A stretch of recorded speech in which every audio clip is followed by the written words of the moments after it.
Hi, if you like what we're doing here and you're on Apple Podcast, would you consider giving us a quick 5-star review? That really helps spread the word. And if you have some suggestions, please use the chatbot on funastrology.com and let's talk about it. Now, enjoy today's episode. Welcome in to the Fun Astrology Podcast for Monday, June 17th. Thomas Miller, thank you so much for joining us here. We're going to get a really interesting week set up, and this one is going to be kind of more like last week's energy than the week before. In fact, let's just do this right off the bat because Kristen sets it up right here. Hi, Thomas and astrology friends. Happy Monday. This is Kristen with your Lucky Stars report. Today I have set up as a cautionary day, but really it is a whole cautionary week. Venus has officially moved into Cancer, which means the transiting moon is a placement to watch. And it is not in the best spaces this week.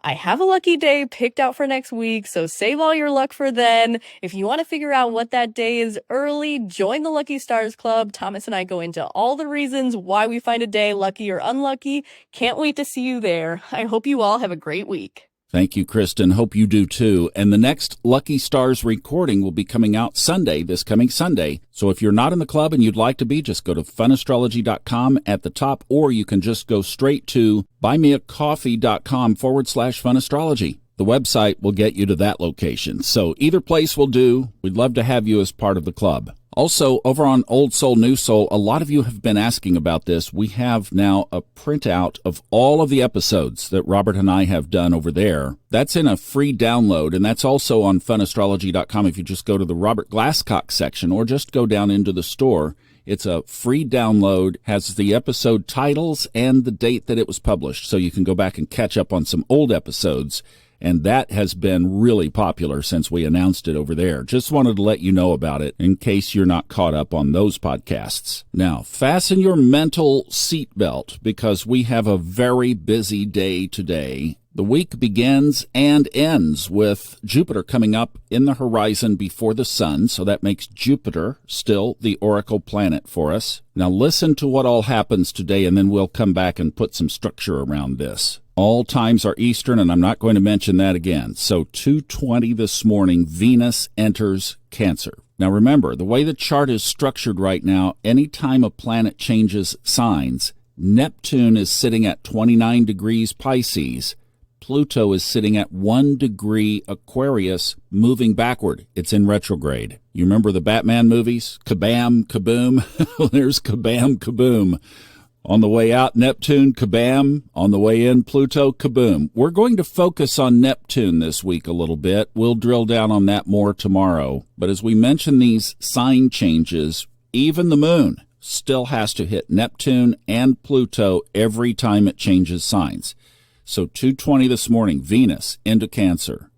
15 minutes later, the moon into Scorpio. When Kristen mentioned that this was not the most favorable moon transit week, well, and here's one of the reasons why. Now, we do get a couple of days with Sagittarius right in the middle of the week, and we will take them. But this is one of the tone setters, I guess, for this week, is the challenge and the depth and the I've lived with it for all of my life, Scorpio placement. All right, now, we mentioned the squares, so right there, boom, at 3:40 this morning, Mercury squares Neptune because it's on its way out, and Mercury enters Cancer at 5:06 this morning. Now, there's only one more, and that is at 8:42 this morning, our two newbies, Venus and Mercury, now in Cancer, kiss on the lips. Mwah! Mercury's saying, I'm going to scoot on by you, but hello. And it does. It moves right on through. Mercury being a little bit faster than Venus in the sky. So let me just hit that again. Venus moves into Cancer. The moon moves into Scorpio. Mercury squares Neptune. Mercury moves into Cancer.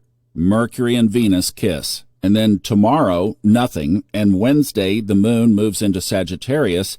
The other really big thing this week is Friday. We get to howl at the moon. Full moon on Friday, and it's in a T-square to Neptune. And this is why I want to talk about Neptune more tomorrow. We'll unpack some things around both the shadow side and the very positive side of this, what the ancients called, or what the people, when Neptune was discovered, classified it a malefic Haha, I would challenge that. Those of you who are truly wanting to live a soul-based path, Neptune is your friend. Okay, so what just happened over our heads? 2 trigger makers, 2 faster planets, personal planets, as they say, the ones that seem to kind of affect us more quickly, now are in Cancer. I love the idea of Venus in Cancer, just purely from a spiritual perspective. Mercury, not quite so happy because it just left its own home sign. We talk about that quite a bit here. It's just like if you left your comfortable home, your chair, your remote control, your refrigerator, and all of a sudden now you're in a foreign environment, one that's not as welcoming as your own place. It's okay. It's okay, but here's the contrast with Mercury. Mercury is all about the head. Cancer is all about the soul, the heart, the intuition. Cancer is governed by the moon. The moon represents our subconscious mind, our inner self. So for the next about 3 weeks, you might find a little battle between who's in control, the mind. Oh, I should do something on that on Wednesday. Note to self, we will. So Neptune tomorrow, and then the battle between the mind and the soul, the mind and the intuition. That's going to be staging up for the next 3 weeks. What a great time to be focusing on that. And then Venus in Cancer, I really like. I think there's a lot of synergy and compatibility there. So that's where you can sink into this love of self in a sense of that you are tuning in to your higher self. I've been trying to give some meaning to these aspects by doing some keywords, and I'm thinking that the thing here is more of a key theme. That's exactly what we just talked about, the battle between the head and the heart. The battle between intuition and figuring it out in the head.